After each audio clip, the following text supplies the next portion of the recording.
rehabilitated, and real entertaining. This is the Carl Jackson Podcast.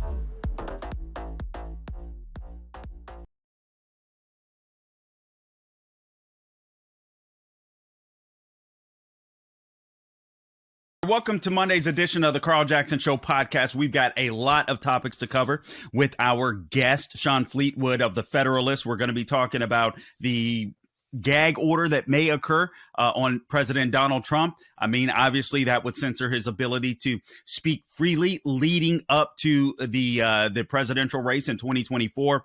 You can't tell me that Alvin Bragg's indictment of Trump isn't an in-kind donation to the Biden administration. Also, Douglass Mackey is going to be sentenced to up to 10 years in prison for creating a meme.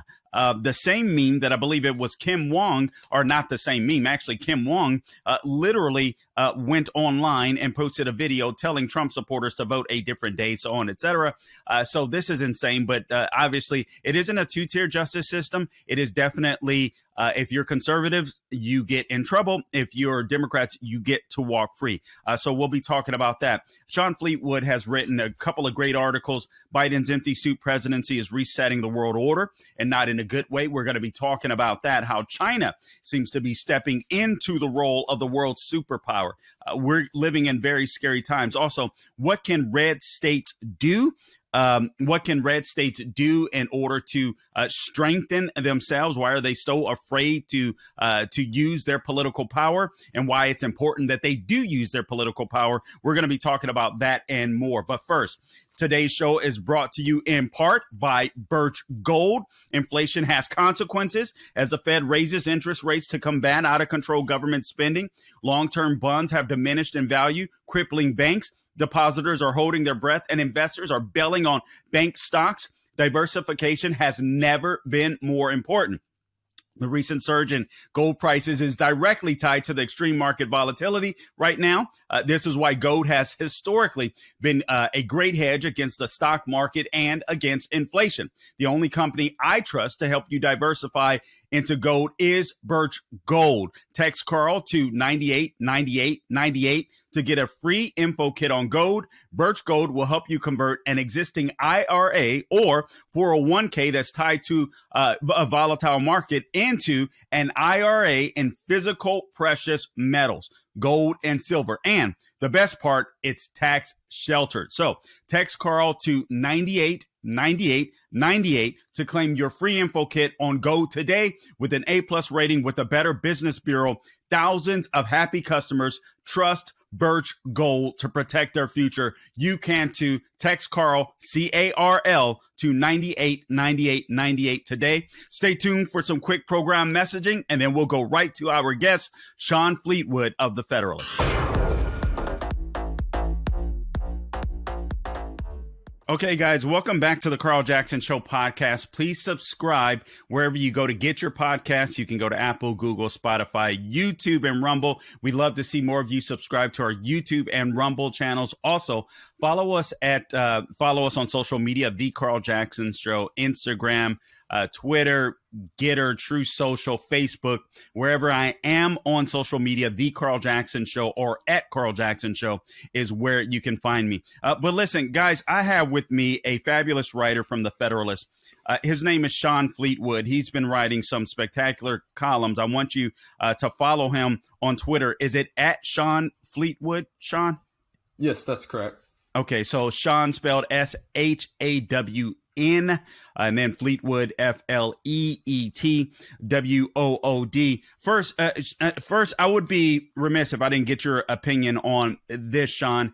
What's happening with Trump is much bigger than Trump. I saw over the weekend that the judge may impose a gag order on the former president, so he can't speak out about this impending indictment that's apparently the guy is going to turn himself in tomorrow. Let me get your take on that before we go forward onto some of your columns here. Yeah, it's a very dark time in American history. There's no sugarcoating that when you have the weaponization of the legal system to go after a former president.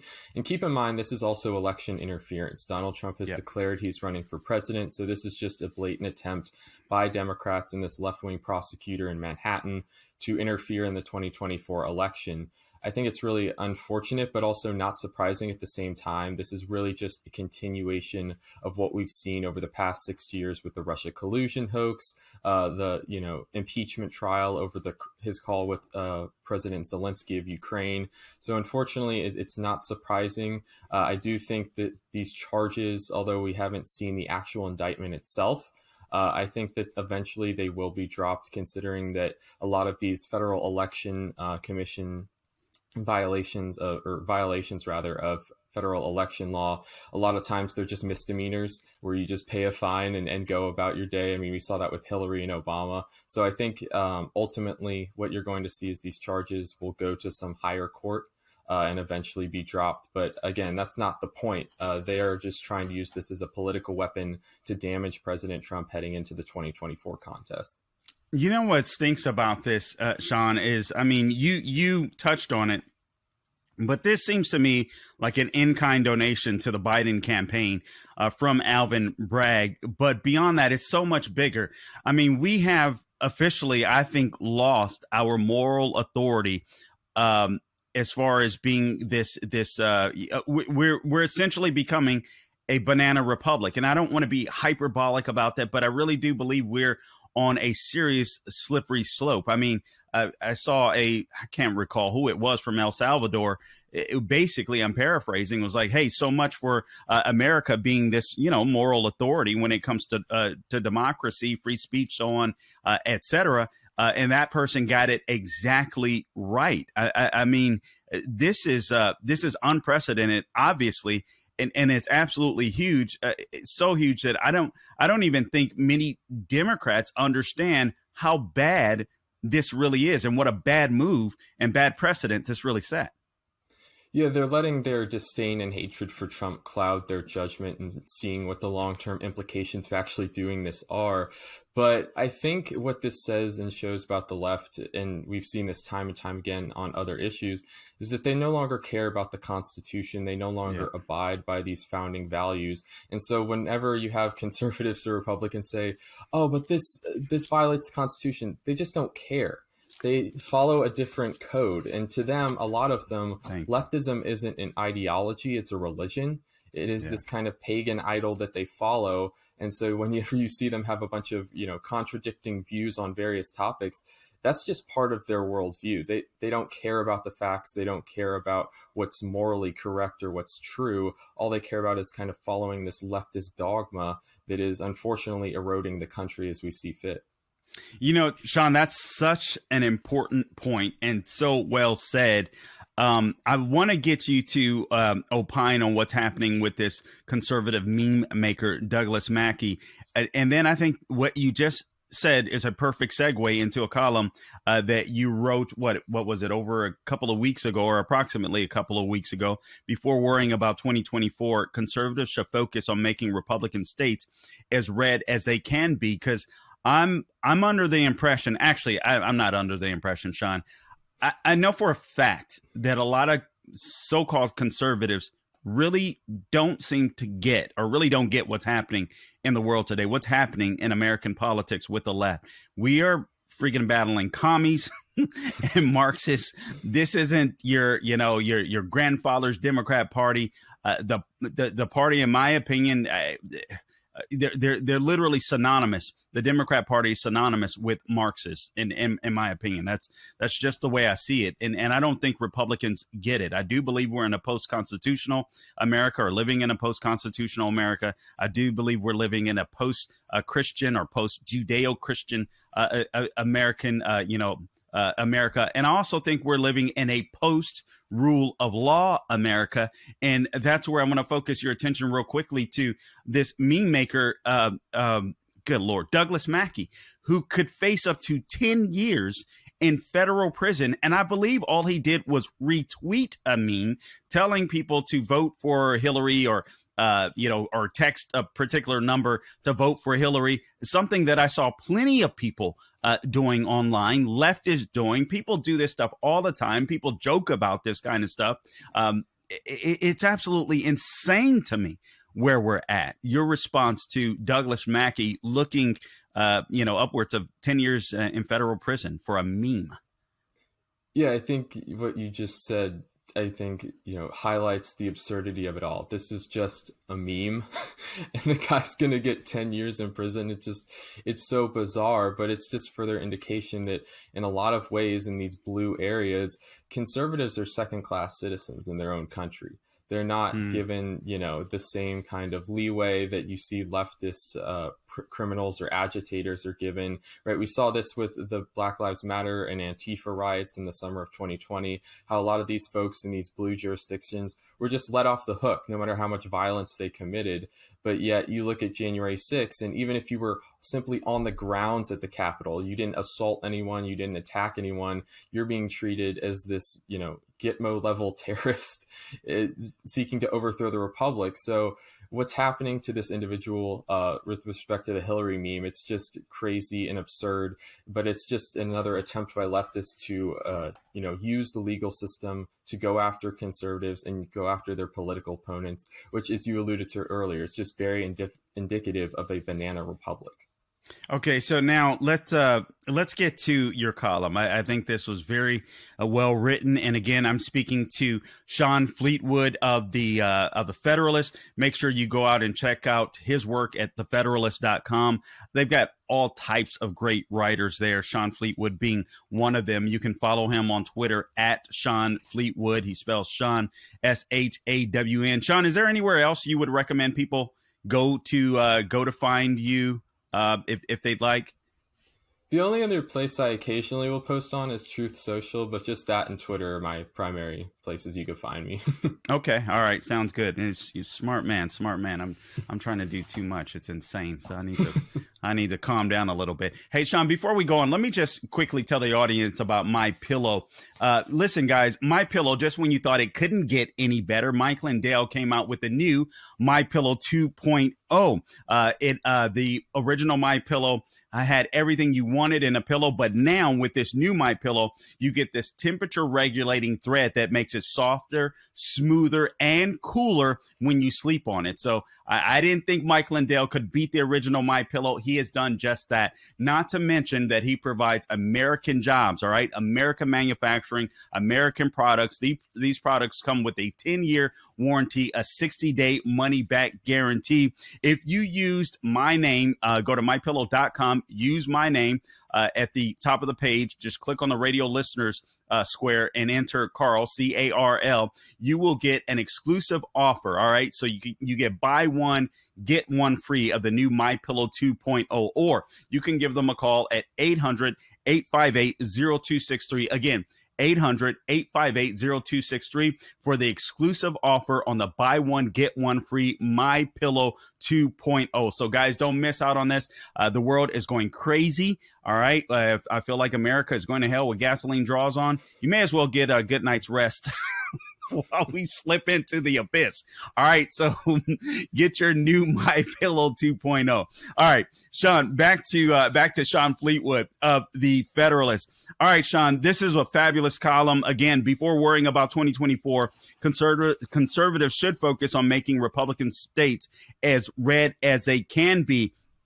So you mentioned how Joe Biden, of course, has been such a disaster for America, and conservatives and Republicans alike cannot wait to get rid of this guy, Lord willing, in 2024 via the election process and vote for America to, Lord willing, get back on track. I mean, we've got inflation, we got the banks collapsing, as you've written about, wide open borders, a politically weaponized federal government, grooming of children that is very popular with the left, unchecked Chinese surveillance, federal interference in U.S.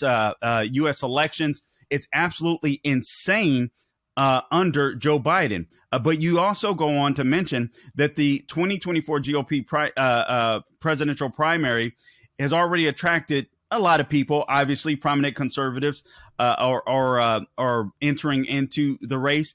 but we should stay focused on defeating these left-wing radicals because we've still got several months before the first debate, which isn't until August of this year, Shawn. Yeah, this is probably one of my bigger frustrations with the conservative movement as a whole. And I don't want to come off as, a preachy Greta Thunberg type, just to make that clear and act like I know everything, because I don't. But I'm just very frustrated because, again, as you said, we have this primary that doesn't start for several months. But right now we have over 40 states in active legislative session right now. 22 states, we have Republican trifectas, meaning we control the governor's mansion and we control both chambers of the state legislature. We could be focusing our energy on state politics to really advance really conservative policies and agenda items. But instead, we're squandering that opportunity because you have every single major conservative Republican influencer talking about the 2024 election. And look, I get it with the Trump indictment, and that's important, don't get me wrong. But we could be focusing our energy on these state and local issues because really that's our only avenue of pushing back against the Biden administration. Even if we elect a Republican in 2024, that person's not going to be in office till January 2025. But in the meantime, we could be doing some really great things at the state level, but we're just actively choosing not to do that. I almost think, Shawn, and I want to get your take on this, that the media plays a role in distracting even the conservative voter for being active in their own state government, calling their state elected officials and saying, what are you guys doing about this? We get all hot and bothered about the 2024 election, and obviously it's going to be an important election. What's being done to Donald Trump is unprecedented, but states ultimately, that's why I live in Orlando, Florida. So many people have come or moved to Florida as a result of of Governor Ron DeSantis, who, by the way, I know a lot of people are going to hate me for saying this. I don't care. He's been an absolute amazing governor. Obviously, he's not perfect, but there's a reason why so many people pay attention to Governor Ron DeSantis, Shawn, and that's because he is willing to swing for the fences, even though on occasion he doesn't win. Disney just pulled the rug up from underneath his feet. But at least we know that we have a fighter that's going to fight for us. And honestly, sometimes he has to drag our so-called conservative legislators, along for the ride.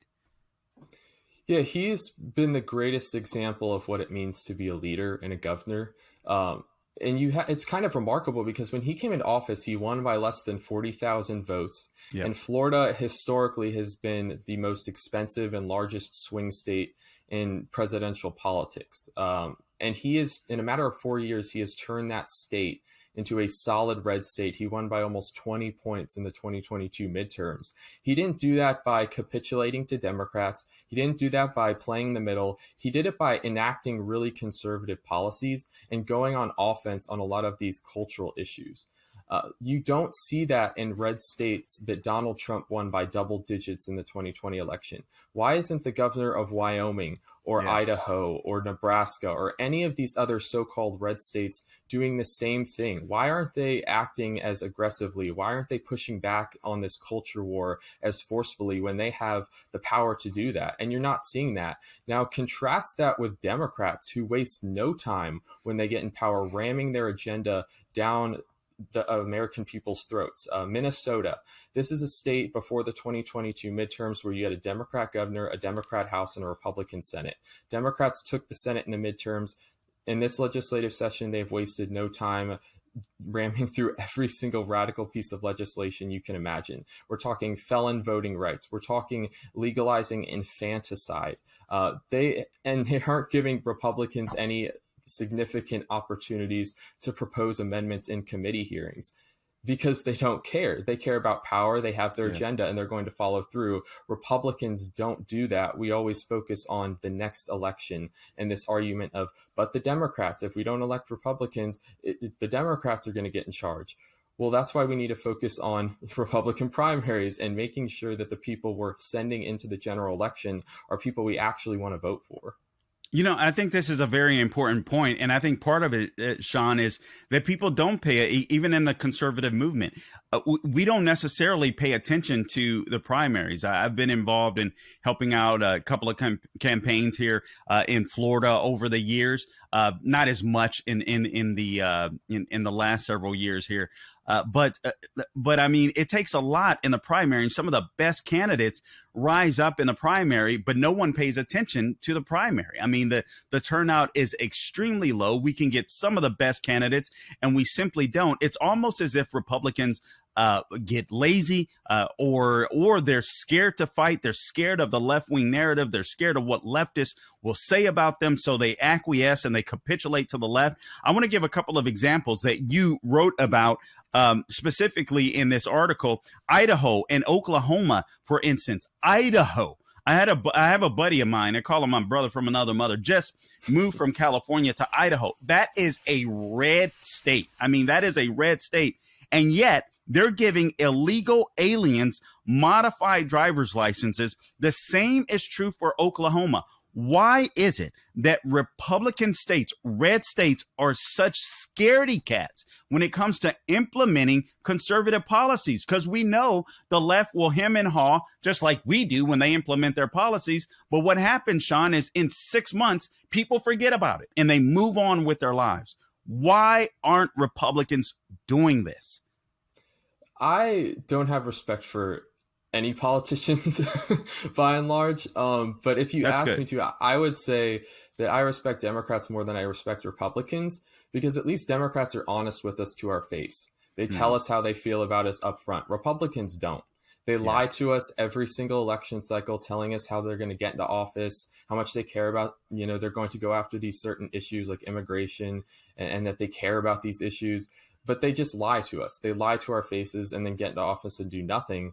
I think in some of these more redder states like Idaho, what you'll have is Democrats, because they know that it's such a red state, they can't run as a Democrat. So oftentimes they'll run as Republicans instead. And that's how you get kind of these squishy milquetoast Republicans once they get in office. But by and large, Republicans are just very incompetent. But it's something you alluded to earlier in the media's framing of this. I think the media, particularly bigger outlets like Fox, Newsmax, that emphasize always the next election. Once Joe Biden got elected, everything became about the 2022 midterms. And now that the midterms are over, everything's about 2024. But we have these bigger issues in between that we should be focusing on, knowing when is the right time to talk about certain elections and when is a good time to talk about state issues. And I'll give you a really great example. We're recording this today on Monday. Tomorrow on Tuesday, April 4th, you have a very critical Supreme Court election in Wisconsin. Right now, the court is a 4-3 conservative majority, but if a Democrat wins, then that court will flip to Democrats controlling it for the foreseeable future. And you have a lot of high profile issues like election integrity, abortion, that are going to be decided by that court in the coming years. And you need a conservative majority. And that's something that's going to impact not just state politics in Wisconsin, but national politics as well, when you're talking about election integrity and how that plays in to the 2024 election. But that has received virtually no major attention from prominent conservatives. And that's incredibly frustrating when you have Democrats pouring millions and millions of dollars into that state to elect that Democrat. Man, such a good point. And I'm convicted. I need to pay more attention to it myself. I was reading over the weekend about it, and I'm like, you're absolutely right on that point. And ironically, Kari Lake scored a big win last week that the media isn't paying attention to when it comes to election integrity, where the Supreme Court in Arizona, as a matter of fact, said that they could look at the signature verification process in Arizona, and they've come to find out that their signature verification process is only about 10% effective, meaning God knows how many fake votes are able to slide through. So thank God Kari Lake is there to continue to fight the fight. But even that has slipped out of the headlines. And I was talking to some conservatives and they were like, I'm just kind of tired of that. And She just seems to be an attention get. And I'm like, are you freaking kidding me? I mean, if we don't have election integrity, I mean, this is insane to me. It's like once we lose as conservatives, it's like, okay, let's move on. Let's leave that in the past. And I'm like, no, Arizona can be, except for the illegal aliens that are flooding it, Arizona could be a red state. I mean, I have family there. They were absolutely shocked when Katie Hobbs won. It's insane. Arizona is a perfect example of voter suppression, which I know the left loves to talk about voter suppression. But what happened in Maricopa County was just absolutely horrible. So in Arizona, they, rather than a lot of states around the country, they allow their counties to adopt what's called a vote center model. So rather than voting in a precinct, they have various vote centers scattered throughout the county, and you can go and vote at any one of these centers, irrespective of your address. But what happened on election day in Arizona and Maricopa County was you had roughly 30% of the vote centers in Maricopa County have issues with the ballot tabulators, where they were printing out ballots that did not comport with the vote tabulation machines.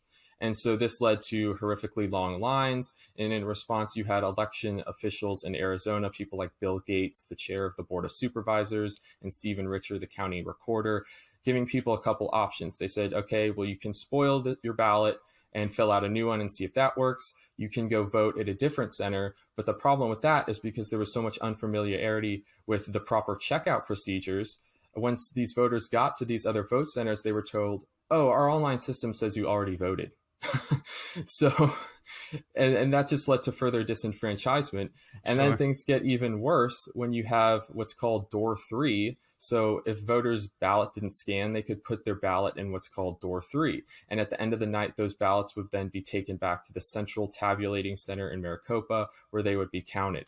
Well, the problem with that is about 3:30 p.m. on election day, head election officials in Maricopa sent out an email saying, okay, if you're having problems where the door 3 ballot box is overflowing, you can put these other ballots in these black bags that are on site.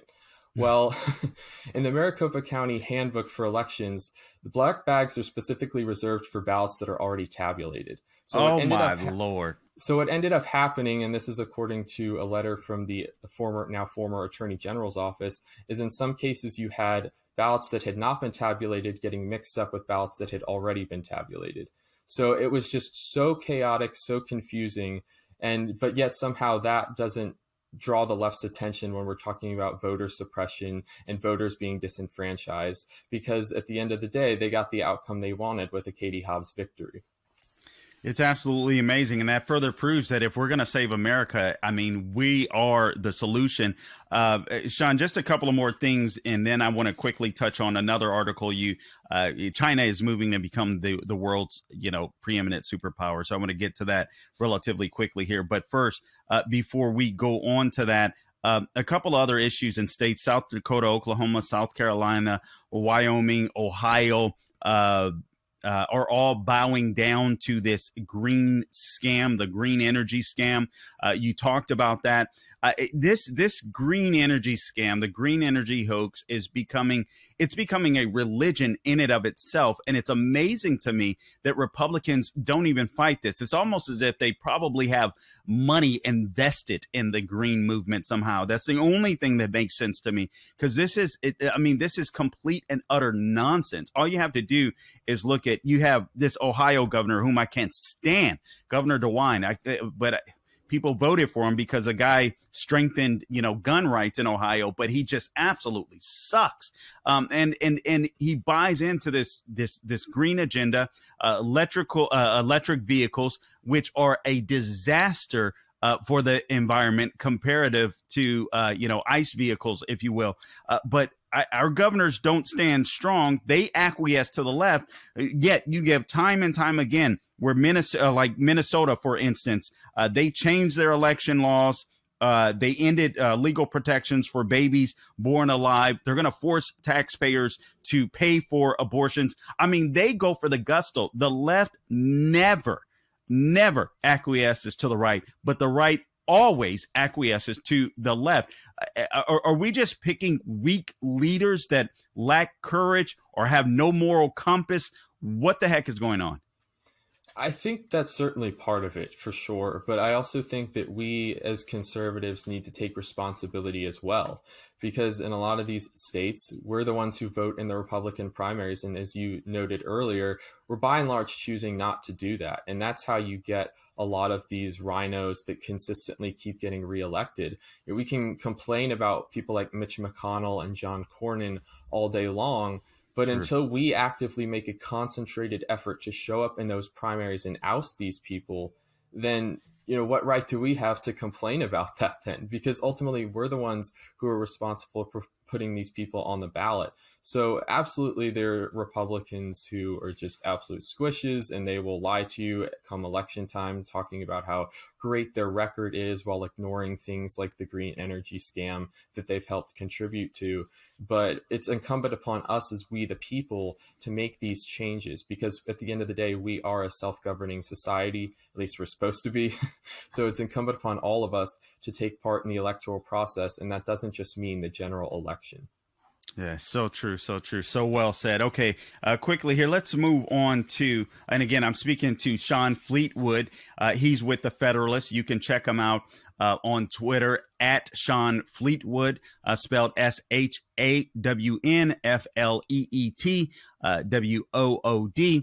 so you can check him out there. Also check out his writings at thefederalist.com, a fabulous website, one of the leading conservative websites in America. I mean, a great website. I go there, Shawn, and I steal ideas all the time and pretend like they're my own. So that's when I know the website is good. You guys do a magnificent job there. So I appreciate your writings there. Okay, you talk about Biden's empty suit presidency is resetting the world order, and not in a good way. This is something that I'm very concerned about here, Shawn, because I see that China, and obviously you do as well, China is trying to become I'm almost hesitant to frame it this way, but it seems to me that China is quickly becoming the world's superpower, in large part to Joe Biden, that's in the White House. His meeting with Putin.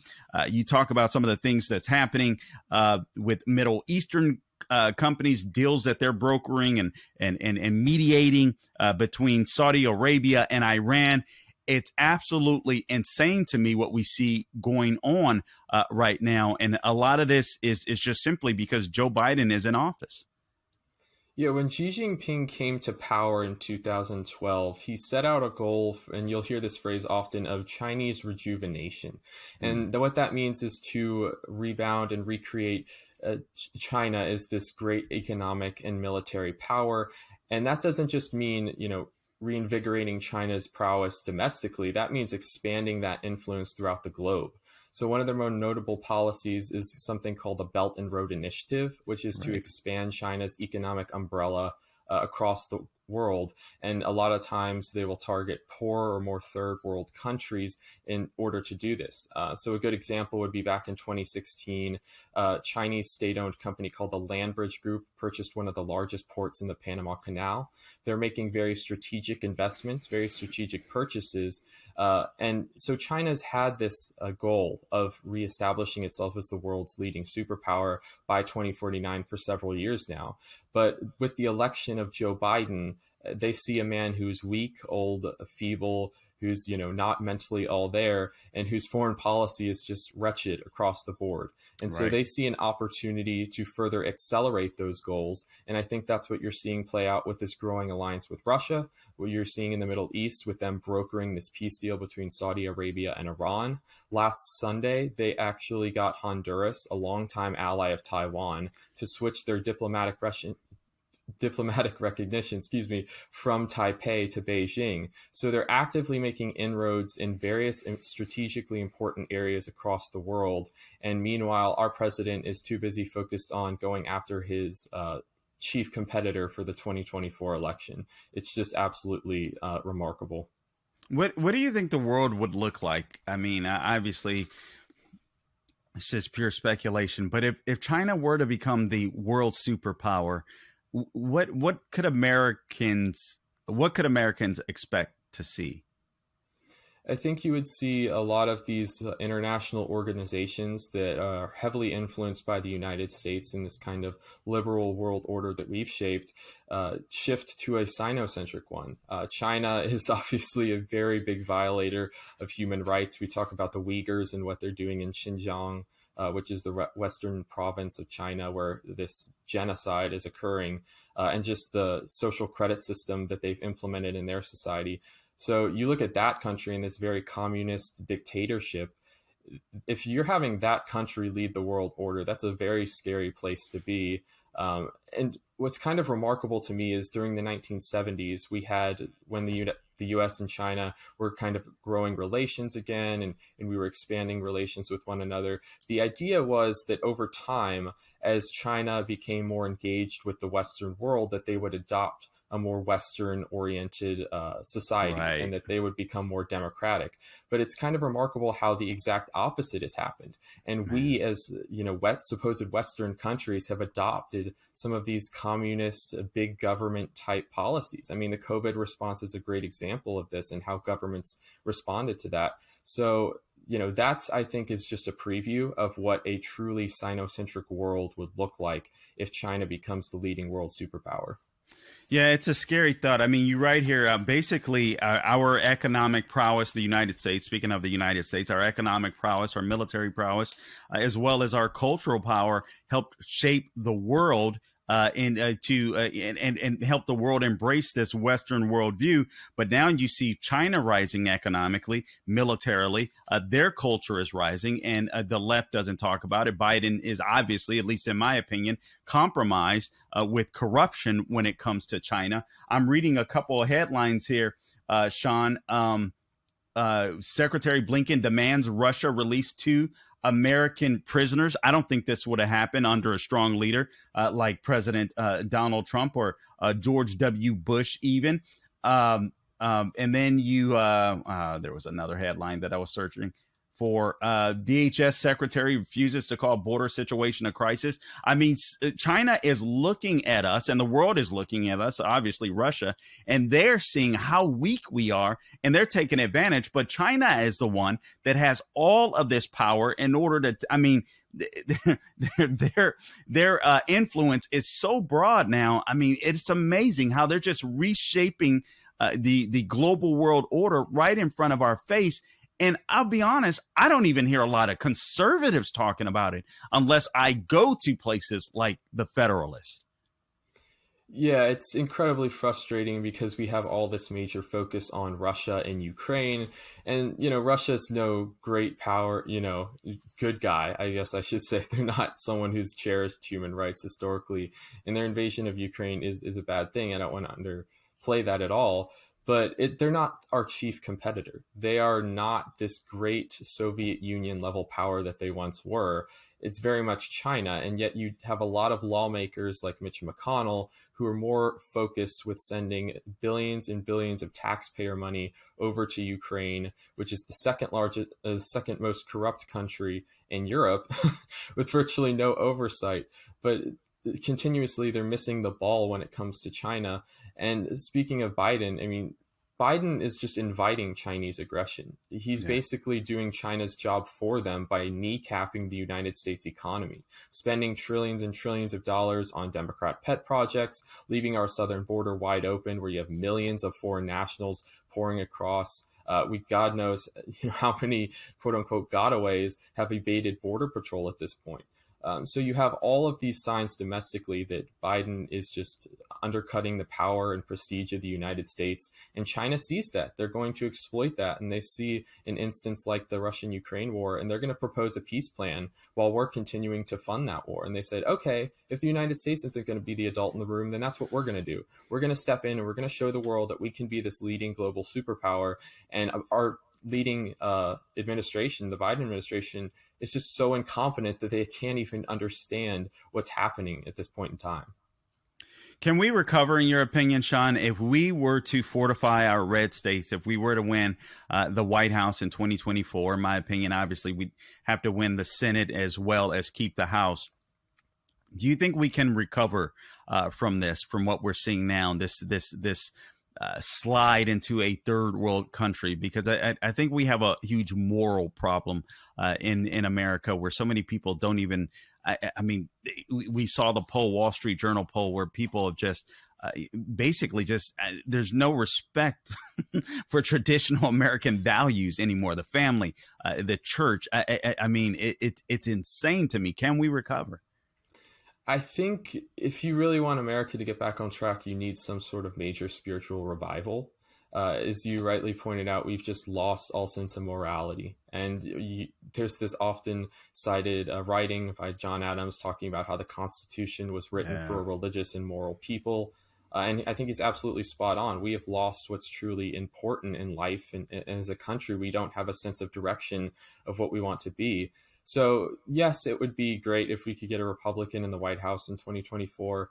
But ultimately, at the federal level, you can't really do anything concrete unless you have a filibuster-proof majority in the Senate, which is just virtually impossible for Republicans at this point. So I think the path forward, really, in terms of fortifying your communities, is through the states and through local government. That's going to have to be the way forward, because the Democrats have just so entrenched themselves in the bureaucracy and all of these major institutions that the best way to gut that out, and what we're seeing in Florida with Ron DeSantis, is just to go full steam ahead at the state level and make it virtually impossible for Democrats to get elected, obviously through legal means, of course, but doing so in an effective way that's going to draw more people to your state, like-minded people who actually value things like God, family, and community. So I think that's the best path forward, again, barring some major spiritual revival nationwide. Which I think is unfortunate, because, we are this great power. We have such a great history as a country, and just to look how far we've come as a country, that's something we should be championing and celebrating across the board. But unfortunately, that's only being relegated to about half of the population at this point. Amazing. Conservatives, we have to get our own states in order. I will definitely be paying attention to this Wisconsin race. And I mean, the Supreme Court race in Wisconsin, and talking about that. Obviously, the issue with Trump is a big deal, too. I do think that we've crossed the bridge, just slipping into the abyss of a third world country with this indictment on Trump. But I tell you what, whoever is the next president, I hope to God it is a Republican. I'm hoping Trump or DeSantis. I hope that they have the courage. I hope they really do have the courage to take on and amputate a lot of the deep state, because even on a federal level, the federal government has just become so big and so encroaching that I think it makes it hard, or at least makes Republicans, sadly, more scared to do what they need to do, handle in the states. Everyone looks to the federal government. No one looks to the states. And that includes, sadly, Republican leadership in the states oftentimes. Yeah, I think it's just incredibly frustrating, because there's so many areas and issues we could be focusing and spending our energy and time on, but we just actively choose not to. And I think that's really unfortunate, because there's so many areas and issues we could be, challenging the left on and winning with really effective arguments, but instead we're squandering our time worrying about this presidential primary that doesn't take place for several months. I mean, we won't be voting in this thing for almost a year. Right. Like you said, the debates start in like August, but again, we're not going to be voting for almost a year. So it just doesn't make any sense to me why we're talking about this primary now, when there's so much bigger issues that we could be tackling at this very moment in time. Shawn, let me ask this in closing here. And again, I'm speaking to Shawn Fleetwood of the Federalist. Check out his work at thefederalist.com. Today's podcast brought to you in part by mypillow.com. Take advantage of the buy one, get one free offer of the new MyPillow 2.0. All you have to do is go to mypillow.com, click on the radio listener square, enter my name, Carl, C-A-R-L, at the top of the page. The number is 800-858-0263. And guys, also Birch Gold Group, you're going to want to own tangible assets. All right. So Birch Gold Group can help you out with that, with precious metals. They will help you convert an existing IRA or a 401k that's tied to the volatile market into an IRA in physical precious metals, that being gold and silver. And the best part is it's tax sheltered. All you have to do is text my name, Carl, C-A-R-L, to 989898, and you will get a free info kit from Birch Gold Group. So please check them out. Shawn, just in closing here, and before we log out, will you just please stay up with us for about a minute or so before we end, so we can make sure we get all of this uploaded.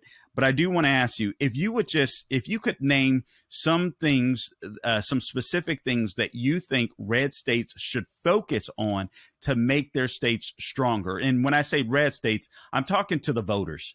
They've got to put pressure on their state legislators and their governors.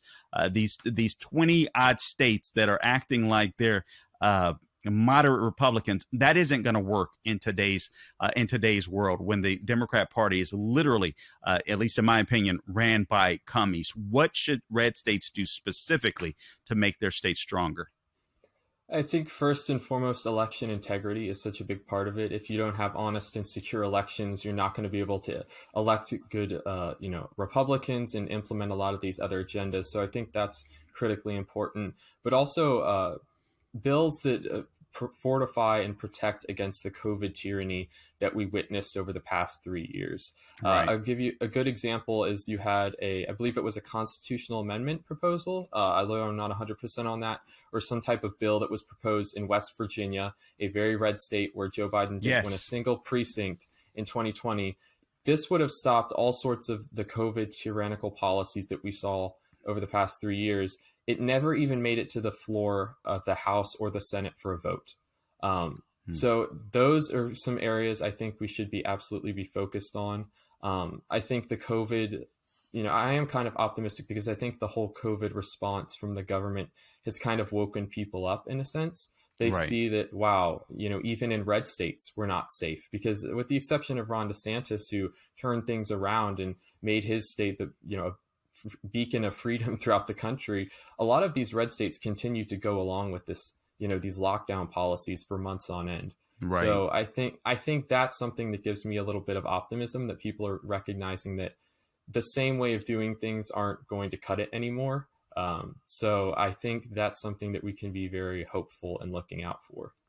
All right. I appreciate it. Shawn Fleetwood of the Federalist. Great talking with you, Shawn. Really do appreciate it. Really do. Good work, man. Really appreciate your work.